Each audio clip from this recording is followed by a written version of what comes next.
इंसानी भीड़ का अनोखा सैलाब। आज़ादी के बाद भारत में शायद ये पहला मौका है जब इतनी बड़ी संख्या में लोग पैदल लंबी दूरी के लिए पलायन कर रहे हैं। हमें अतीत को पीछे छोड़कर आगे तो बढ़ना ही होता है, लेकिन जो इसे आंकता नहीं है, इससे सीखता नहीं है, वो इसे दोहराने को अभिशप्त होता है। हमारे भारत के इतिहास में एक बेहद अहम अध्याय जुड़ गया पिछले साल इसी दिन, जब देश भर में लॉकडाउन घोषित किया गया। हमारे रोजगार, कमाई, पढ़ाई और तमाम दूसरी चीजों पर इतना अधिक प्रभाव डालने वाली हाल के इतिहास की दूसरी कोई और घटना नहीं है। बस या ट्रेन का इंतजार करते लोग तो आपने बहुत देखे होंगे, लेकिन ये बिल्कुल अनोखा नज़ारा है, ये बिल्कुल अलग है। इंसानियत के सामने आज एक नई चुनौती है। दुनिया के लगभग तमाम मुल्कों में एक बहुत बड़ी वैश्विक महामारी फैल चुकी है। सब कुछ बेहद अचानक हुआ था। ज्यादातर लोगों को तो लॉकडाउन का ये मतलब भी नहीं पता था, लेकिन हालत बेकाबू होते देख 24 मार्च को 21 दिन के लिए देश भर में लॉकडाउन घोषित कर दिया गया। यानी कि कारोबार, बाजार, स्कूल सब कुछ बंद। संपूर्ण देश में संपूर्ण लॉकडाउन होने जा रहा है। इससे एक दिन पहले जनता कर्फ्यू हुआ। फिर लोगों का हौसला बनाए रखने के लिए कभी थाली कभी ताली बजाने के तमाम तरह के टोटके भी हुए।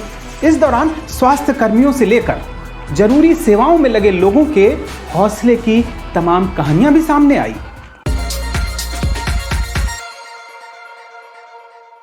पिछले कुछ वर्षों के दौरान ही H1N1 यानी स्वाइन फ्लू और सार्स, इबोला जैसी कई महामारियां भी सामने आई थी, लेकिन इतनी बड़ी वैश्विक आपदा का सामना करने का अनुभव किसी को नहीं था। ऐसे में अंदाजे से और उम्मीद के सहारे लोग आगे बढ़ने की कोशिश करते रहे, लेकिन इस बीच ही कई लोगों ने इन तमाम प्रयासों का मजाक भी बना दिया। कोरोना वायरस 12 घंटे में निष्क्रिय हो जाता है और जनता कर्फ्यू 14 घंटे का है। तो आप समझ सकते हैं कि ये कितना बड़ा मास्टर स्ट्रोक है जो किसी भी देश ने सही वक्त पे नहीं खेला। एक मंत्री जी ने तो कोरोना से बचाने वाला पापड़ लॉन्च कर दिया। कोरोना वायरस की लड़ाई में ये पापड़ मददगार साबित होगा। तो किसी ने कीचड़ में लौटने को सही उपाय बताया। सबके अपने अपने नुस्खे थे। इम्यूनिटी दवाई खाने से नहीं आती, आपको नेचुरलिटी से इम्यूनिटी मिलेगी। आप धूप में जाइए, बारिश में भीगिए, मिट्टी में बैठिए।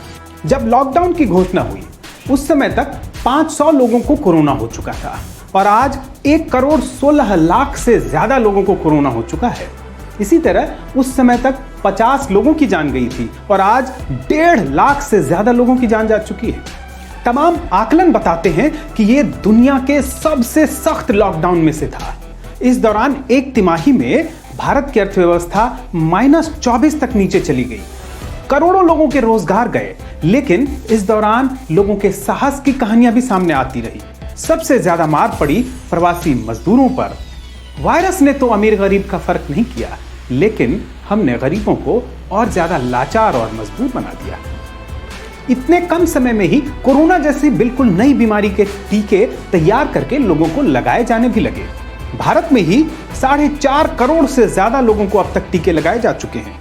आज 2,500 लैब में कोरोना की जांच हो रही है, जबकि शुरुआत में ऐसी लैब नहीं के बराबर थी। तब सिर्फ 9,000 सैंपल जांचे गए थे। आज लगभग 3.5 करोड़ जांच हो चुकी हैं और रोजाना कई लाख सैंपल जांचे जा रहे हैं।